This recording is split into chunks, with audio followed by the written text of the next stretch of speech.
Brother क्या नाम है आपका? पवन कुमार। कहाँ के रहने वाले हैं आप? खडूर साहिब। क्या गवाही आपकी? आपने लिखा कि जब आप 19 साल के थे, जी। क्या हुआ जब आप कॉलेज में थे? आपकी लाइफ कैसी थी? खुल के बताइए आप सबको अपनी गवाही के बारे में। कॉलेज में जब मैं नया नया गया था तब गलत संगति के कारण मैं नशा करने लगा, क्योंकि मेरे दोस्तों ने कहा, पहली बार जब मुझे कहा कि ये देख ले आजमा के, ये बहुत बढ़िया चीज़ है मतलब। और मैं उनके साथ जब नशा करने लगा तो मैं एकदम नशा करना शुरू कर दिया जब, तो मैंने 8-9 साल लगातार ही नशा किया। कौन सा नशा करते थे आप? मेरा फर्स्ट नशा चिट्टे से शुरू हुआ था, जिसे हीरोइन कहते हैं। आपके दोस्तों ने आपको वो नशा ट्राई किया जी। और आपने वो नशा उनके साथ करना शुरू कर दिया। जी बिल्कुल। क्या हुआ उसके बाद आपके जिंदगी में जब और नशे बढ़ते गए? कौन कौन से नशे आपने करने शुरू कर दिए थे? मैंने चिट्टे से शुरुआत की थी और शराब, बुक्की, अफीम और सिगरेट जितनी भी होती है, एक डब्बी में सिगरेट पी जाता था। और बंकी सिगरेट होती थी जो वो, और डोडे बुक्की, मतलब पंजाब में जितने भी नशे अवेलेबल हैं वो सब ने किए हुए मैंने। और ज़्यादा लत मुझे चिट्टे की थी और 8 साल 9 साल लगातार मैंने चिट्टा ही किया है बिन नागा। और उसके कारण मेरी लाइफ बहुत ज़्यादा डिस्टर्ब हो गई। अभी आपकी उम्र कितनी है? अभी 29 साल। यानी आप पिछले 10 साल से आप नशा करते थे। जी भैया। एक दिन में कौन कौन सा और कितना कितना नशा करते थे आप? एक दिन में मैं 5 इंजेक्शन चिट्टे के लगा जाता था, और सिगरेट एक डब्बी सिगरेट ठीक पी जाता था, फिर बंक की सिगरेट 2-3 सिगरेट बंक की पी जाता था, और शराब अलग से पीता था। कॉलेज में क्या स्टडी करते थे आप? कॉलेज में बैचलर ऑफ फिजियोथेरेपी। आप फिजियोथेरेपी की स्टडी करते थे और वहीं हॉस्पिटल में रहते थे। जी जी। जब आप वहीं आपके अपने दोस्तों के साथ आप रहते थे, जी। कि क्या क्या करते थे उनके साथ मिलकर आप? उनके साथ मिलकर नशा करते थे, उसके बाद दारू पी के बाहर जाते थे और बाहर जाके झगड़ा करते थे। जैसे कोई भी बोल देता था कि मेरा झगड़ा हुआ यार चल, और उनके साथ चला जाता था और बाहर झगड़ा करते थे जाके, और फिर लेट नाइट वापस आते थे। मतलब कसमें नहीं देते थे हमें हॉस्टल में, और हम हॉस्टल के बाहर ही कमरा लेके रहने लगे बाद में। जब आपको नशा नहीं मिलता था या आपके पास नशा के लिए पैसे नहीं होते थे, कहाँ से अरेंज करते थे फिर? उसके बाद चोरी करते थे, मम्मा के पर्स से, डैड के पर्स से, भैया की दुकान से, ताया जी की दुकान से, जहां से भी मुझे मिल जाए मैं चोरी करता था। आप अपने मम्मी अपने डैडी के पर्स से और जी। अपने ताया जी की दुकान से पैसा चोरी करके नशा करते थे। जी बिल्कुल। और आपने लिखा कि नशे के साथ साथ आप व्यभिचार में चले गए। जी बिल्कुल। क्या क्या हुआ आपके जीवन में उसके बाद? व्यभिचार में चला गया, मैं ब्लूज मूवीज देखता था और दोस्तों के साथ और लड़कियों से बात करता था बहुत ज्यादा। और आपने लिखा कि उसके बाद आपकी स्टडी कंप्लीट हुई। जी। आप कहाँ क्या जॉब करते हैं अभी आप? मैं फिजियोथेरेपी अमृतसर में जॉब करना शुरू किया था मैंने फर्स्ट टाइम। अभी आप फिजियोथेरेपी के डॉक्टर हैं। जी बिल्कुल, फिजियोथेरेपिस्ट डॉक्टर हूँ। और आपने लिखा कि जिस नशे आपके फिर भी आपकी जिंदगी में थे, क्या क्या प्रभाव पड़ा आपकी जॉब पर, आपके काम पर नशों का? जब मैं स्टडी पूरी करके फर्स्ट टाइम जॉब करने गया, तो जब जॉब करने गया था तो ये हुआ कि पहले पहले तो सारा सही था, नशा करता था लेकिन फिर भी पता नहीं चलता था किसी को, खुद को मुझे पता चलता था। और बाद में लेट आना, नशे के कारण 5 मिनट कह के बोल के हॉस्पिटल से निकल जाना, और फिर शाम तक वापस ना आना। तो मुझे 3-4 हॉस्पिटलों से इसी वजह से निकाल दे गया था, क्योंकि मैं लेट जाता था और बहाने लगाकर बाहर चला जाता था, और जब मुझे निकाल दिया गया हॉस्पिटल से। जिस किसी भी आप हॉस्पिटल में जॉब करते थे फिजियोथेरेपी के एज ए डॉक्टर होने के नाते जी। और आपने तरन तारण में, जंडियाला में, वहां पर आपने हॉस्पिटल में जॉब की, लेकिन नशों के कारण आपको जॉब से निकाल दिया गया। जी भैया। और कैसे? आपने लिखा कि जब आप पेशेंट को देखकर उनसे पैसा जो मिलता था, जी। उसका नशा कर लेते थे। जी, जब मुझे हॉस्पिटल से निकाल दिया गया था तो तब मैंने होम विजिट शुरू कर दी थी, क्योंकि मैं घर में जाके पेशेंट देखता था। मेरे पास 8-9 पेशेंट थे, और मैं एक पेशेंट से पैसे लेता था और फिर नशा करता था, फिर दूसरे के घर जाता था, फिर एक पेशेंट से पैसे लेता था, नशा करता था, और फिर दूसरे के घर जाता था। और ये सिलसिला कुछ देर तक चला, और धीरे धीरे वो भी कम होने लगे पेशेंट। एक दिन में कितने रुपयों का नशा कर लेते थे आप? एक दिन में मैं 2500-3000 का नशा कर लेता था। जितने कमाता था मैं एक दिन में, मैं उतना ही नशा कर जाता था। और 2500-3000 में कमाता था एक दिन में, और एक दिन में उतना ही नशा कर लेता था। मतलब महीने में आप 80 से 90 हजार रुपए का नशा कर लेते थे। जी भैया। और आपने लिखा उसके बाद 2016 में आपकी शादी हुई। जी। क्या हुआ आपकी शादी में? क्या इफेक्ट पड़ने लगा नशों का? मेरी शादी में जब मेरी बीवी को पता चला नशे का, और लड़ाई झगड़ा देने लगा, हमारे घर में क्लेश होने लगा नशे की वजह से, और मैं नशा छोड़ नहीं पा रहा था, क्योंकि स्पिरिट थी जो मुझे छोड़ने नहीं दे रही थी, मेरे दिमाग में कुछ ऐसा चलता था। और उसके बाद मेरी वाइफ जो है वो झगड़ के चली गई, मेरे साथ झगड़ा हो गया उसका और वो चली गई वापस। और आपने लिखा कि आपके घर में जितना भी गोल्ड था, क्या किया आपने गोल्ड का? मैंने मम्मा का पापा का और अपनी वाइफ का जितना भी गोल्ड था मैंने वो 8 लाख में बेच दिया था। कम से कम कीमत थी उसकी 8 लाख। आपने कम से कम 8 लाख रुपए में बेच के उसका सारे का नशा कर लिया था? जी बिल्कुल भैया। और एक टाइम ऐसा था आया था जब मैंने गोल्ड बेचा था वो, और मैं बेड पे मैंने दद्दियां लगाई और मैंने उसके ऊपर बैठकर नशा किया था। और एक दिन मेरा ऐसा आ गया था जब मेरे पास एक सिगरेट लिए पैसे नहीं होते थे, को मैं नाई की दुकान पे जाता था और उससे मांगता था कि मुझे सिगरेट दो, और बोल देता, वो मुझे कहता था चल चल। और मैं सोचता था कि यार मैं डॉक्टर होके ये काम कर रहा हूं, मुझे दुख बहुत होता था लेकिन मैं छोड़ नहीं पा रहा था उस पीरियड को। और आपने लिखा कि आपने 30 से 40 अपने मोबाइल भी बेच दिए थे? जी भैया। अब उनका भी आपने बेच के नशा कर लिया? जी बिल्कुल। फिर आपने लिखा कि 2 बार आपका एक्सीडेंट हुआ। 2017 में कैसे हुआ एक्सीडेंट, क्या क्या हुआ उसके साथ? जी 2017 में मैं नशे में था और जब मैं जा रहा था पेशेंट के घर जा रहा था तो मेरा ऑटो के साथ बाइक टकराया और पीछे से गाड़ी जो मेरे लगी आके उसमें मेरी लेफ्ट जो टांग थी वो टूट गई थी और जिसमें अभी राड है। और कितने महीने बेड पे रहे आप? मैं 9 महीने बेड में रहा भैया। जब आप 9 महीने घर पे अपने बेड पे थे, कैसे नशा आप करते थे, कैसे अरेंज करते थे फिर नशों जब का? मैं हॉस्पिटल में था, जब ऑपरेट हुआ था नया नया, तो मैं अपने फ्रेंड को फोन करता था कि यार मुझे नशा देकर जाओ, और मेरे घर वाले पास होते थे तो मैं उसको बोलता था कि एक केला लो और उसको काटो, उसके बीच में डालकर मुझे नशा देकर जाओ और केले मेरे हाथ में पकड़ाना। और ऐसे मैं नशा कुछ टाइम करता था बाथरूम में जाके, और मेरे ये पेरेंट्स को अभी तक पता नहीं है। आपके दोस्त जब आपके घर में फ्रूट लेकर, बनाना, केले लेकर आते थे जी। तो उसमें चिट्टे का नशा डालकर आपको देकर जाते थे जी वो? बिल्कुल। फिर आपने लिखा कि फिर से आपका 2018 में दोबारा फिर से एक्सीडेंट हुआ नशों के कारण ही। जी जी। तब क्या क्या हुआ उस एक्सीडेंट के बाद आपके तब साथ? वो उसकी डेप्थ में मेरा लेफ्ट शोल्डर जो था वो टूट गया था और राइट शोल्डर वो निकल गया था और फ्रैक्चर हो गया था। और आपने लिखा कि आपके सिर में 13 टांके लगे जी थे। जी जी भैया। और 2 महीने आप बेड पे रहे। जी 2019 में इस भाई ने लिखा कि 2019 में इनकी मदर की दिमाग की नस फटने के कारण उनकी डेथ हो गई। जब उनकी डेथ के बाद आपके रिश्तेदारों ने, आपके लोगों ने, आपके परिवार ने आपको क्या बोलना शुरू किया? उन्होंने ये बोला कि ये तेरी टेंशन की वजह से मरी है, तू अपनी माँ का कातिल है। और मुझे ये बात बहुत मेरे दिल को लगती थी जब वो बोलते थे ये बात। और उसकी पहले दिन उन्होंने बोलना शुरू कर दिया था जिस दिन उनकी डेथ हुई थी। और मैंने अपनी जिस दिन मेरी माँ की डेथ हुई थी और अगले दिन जब उनका अंतिम संस्कार के लिए लेकर जाना था उन्हें, और जो उनकी और इन्होंने लिखा कि उसके कारण इतना ज्यादा डिप्रेशन में चले गए थे कि एक बार इन्होंने चिट्टे का ओवरडोज लेकर अपने आप को 2 बार सुसाइड करने की, अपने आप को मारने की कोशिश की। जी। और आपको क्यों बोलते थे लोग कि आप अपनी मदर के कातिल हैं? क्योंकि उनको लगता था कि माँ मेरी टेंशन में, तेरी टेंशन लेकर मर चुकी है वो, और तुमने ही उसे मारा है। तो इसकी वजह से मैंने 2 बार ओवरडोज लेकर मरने की कोशिश की, क्योंकि मैं फांसी लेकर जा ऐसे मरना नहीं चाहता था और मैं नशे में भी मरना चाहता था। और आपने पंजाब का कोई भी ऐसा नशा नहीं था जो आपने ना किया हो? जी भैया।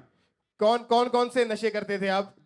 पंजाब शराब, सिगरेट, बीड़ी, गुटखा। शराब, सिगरेट, बीड़ी, गुट्टे के इंजेक्शन लगाते थे आप? जी बिल्कुल। अफीम खाते थे, जी। भांग खाते थे, तंबाकू खाते थे, जी। मेडिकल नशा करते थे, जी और चिट्टे के इंजेक्शन आप लगाते थे? जी बिल्कुल। कोई भी नशा ऐसा नहीं था जो आपने छोड़ा नहीं। हर रोज कितने इंजेक्शन लगाते थे? मैं 5 इंजेक्शन लगा जाता था एक दिन में चिट्टे के। डेली के 5 इंजेक्शन चिट्टे के आप लगाते थे? जी। सिगरेट कितनी पीते थे आप? मैं 1 डब्बी सिगरेट पी जाता था और भांग वाली सिगरेट अलग से। 1 डब्बी सिगरेट अलग से और भांग की सिगरेटें अलग से पीते थे? जी। इतना नशा बढ़ गया कि आपकी लाइफ पूरी तरह से खत्म हो चुकी थी, और आपकी मदर आपके कारण बहुत ज्यादा टेंशन में रहते थे। जी। और उनके इसी कारण दिमाग की नस फट गई और वो मर गए। जी। और उसके बाद आप डिप्रेशन में चले गए। जी भैया। आपने सुसाइड करने की कोशिश की, अपने आप को मारने की कोशिश की। जी। फिर आपने लिखा कि अमृतसर आप किसी के घर में रेंट पे रहते थे। जी। क्यों आप रेंट पे क्यों रहने लगे फिर? जब मुझे घर से निकाल दिया गया था तो अमृतसर में मेरी सिस्टर है एक, उसके घर में मैं रहने गया था और उसी के घर में मैं रहता था और उसी ने मुझे चर्च के बारे में बताया था। और उस सिस्टर ने आपको खामरा चर्च के बारे में बताया? जी। फिर कैसे आपने चर्च के साथ कैसे जुड़े, कैसे आपने वचन सुनना शुरू किया? जी तब लॉकडाउन था भैया, जब मैं चर्च में फर्स्ट टाइम आया था और चर्च बंद थी और मैं यहीं पे जॉब करने लगा, यहीं पे सिक्योरिटी गार्ड की जॉब करने लगा जलंधर में ही। और मैं ऑनलाइन वचन सुनने लगा तब, और जब मैं ऑनलाइन वचन सुने तो मुझे पता चला कि बपतिस्म नाम का भी कोई चीज होती है। और धीरे धीरे जब मैं वचन सुनता था तो मेरा मन नहीं जाता था नशा करने को। 9 अगस्त 2020 को आपने बैप्टिज्म लिया। जी। क्या हुआ उसके बाद जब आपने लिखा कि आप वचनों को सुन रहे थे, परमेश्वर के दास के द्वारा मीटिंग को अटेंड कर रहे थे, जी। क्या आप सोचते थे कि परमेश्वर मेरे लिए बोले? क्या बोलते थे आप उस समय? जब मैं देखता था मीटिंग तो मैं रोता था मीटिंग देख के, और मैं बोलता था कि अगर तू खुदा का दास है तो मेरे लिए कुछ बोल। और उन्होंने कुछ बोला मेरे लिए बाद में। और जब 16 अगस्त 2020 को celebration of 16 year in Christ Sunday meeting में, आइए हम उस वीडियो को देखते हैं जिसमें परमेश्वर के दास ने इस भाई के लिए बोला था।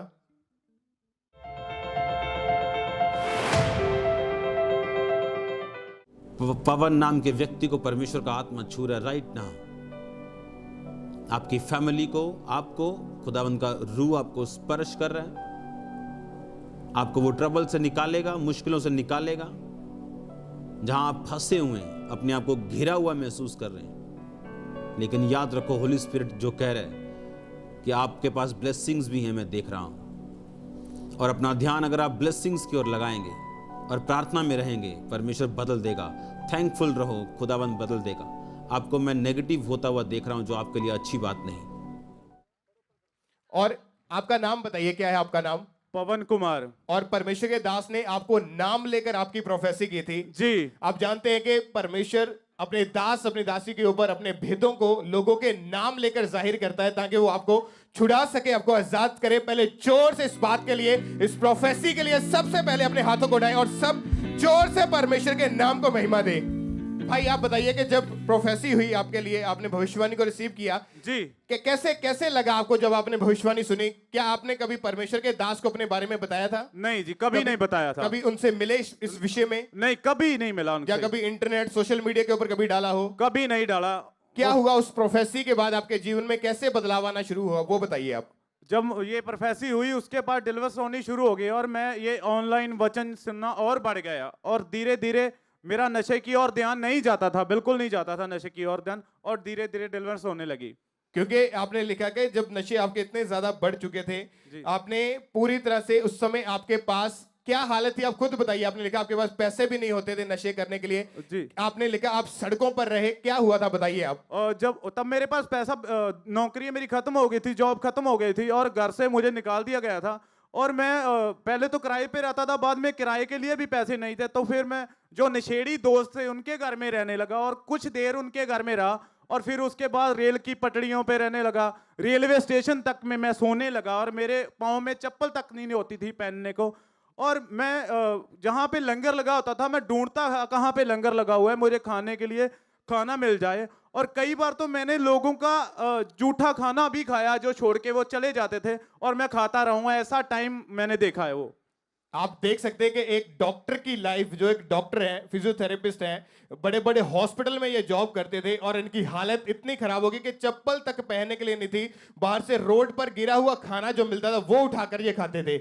आपके साथ जो लड़के नशा करते थे वो कहाँ है, वो कैसे है? तकरीबन 40-42 लड़के थे जो नशा करते थे। जब मैंने नशा छोड़ा और मैं फिर उसी मोहल्ले में गया, और उनसे को देखने गया था कि वो है कि नहीं, और जब भी मैं जाता था 3 बार गया, और 3 बार गया, जब भी गया, और एक बार 6 की मौत होती थी, एक बार 7 की, और तकरीबन 7 41 में से अभी 8 जाने जिंदा है मेरे को बीच में लेकर। यंग एज में उनकी डेथ हुई नशों के कारण। जी बिल्कुल। 42 लड़कों में से सिर्फ 7 लड़के बचे हुए थे, और आप भी उनमें से थे जिनको परमेश्वर ने बचाया आपको। जी उस प्रोफेसी के बाद आप बताइए कि आपने लिखा कि आपने अपना जीवन समर्पित किया, अपना लाइफ परमेश्वर को दिया, बाइबल पढ़नी शुरू की, प्रेयर करनी शुरू की।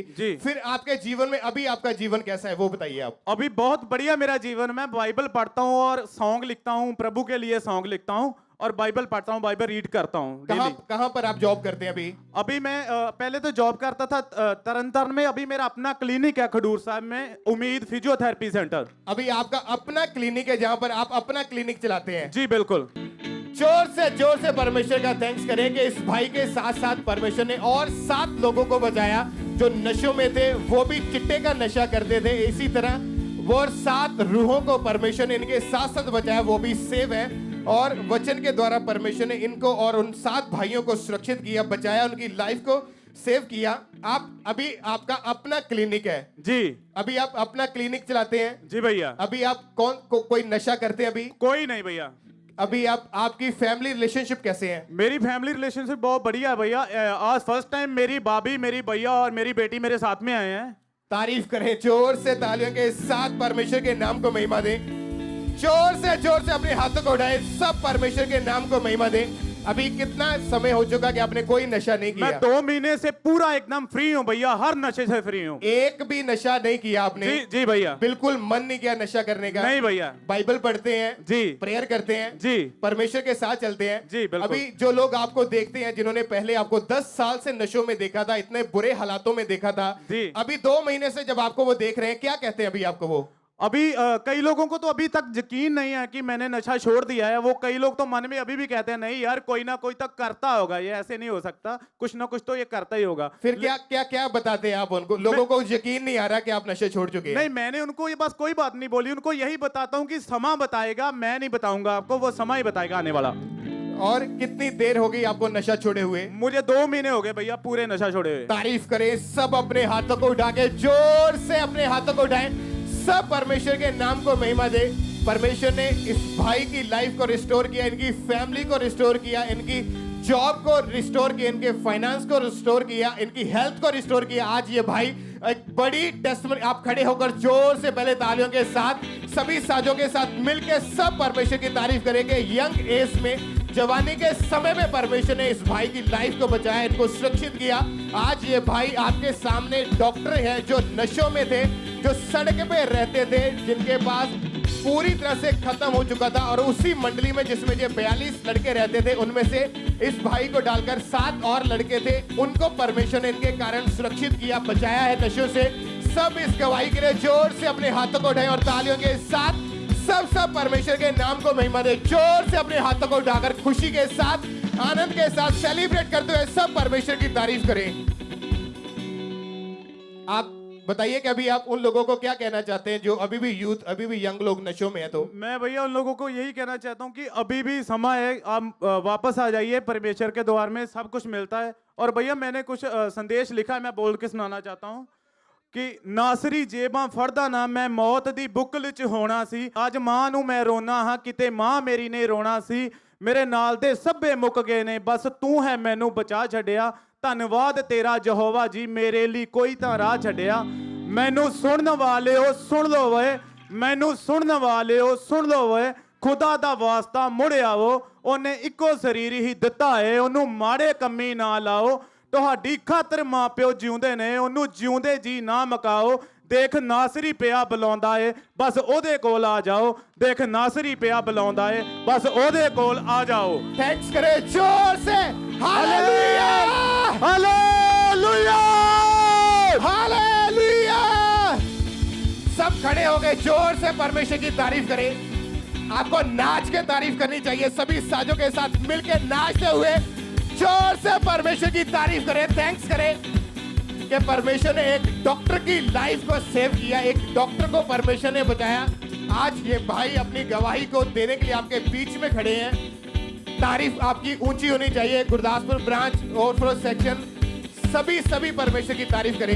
भाई आप अभी जो लोग नशे करते हैं, जो यूथ लोग हैं, आप उनको क्या संदेश देना चाहते हैं? उनको मैं यही संदेश देना चाहूंगा कि अगर आपको लगता है नशे नहीं छोड़ सकते तो आप प्रभु की ओर ध्यान करें, बाइबल पढ़े, वचन पढ़े और चर्च के साथ अपना नाता जोड़ें, और आप जरूर जरूर जरूर हील होंगे और छूटेंगे। प्रभु यीशु के नाम से छूटेंगे आप। हालेलुया। जोर से परमेश्वर की तारीफ करें, तालियों के साथ परमेश्वर के नाम को महिमा दें। सब अपने हाथों को उठाएं और जोर से इस गवाही के लिए, इस डिलीवरेंस के लिए अपने हाथों को उठाएं और सब परमेश्वर के जीवित नाम को सब महिमा दें।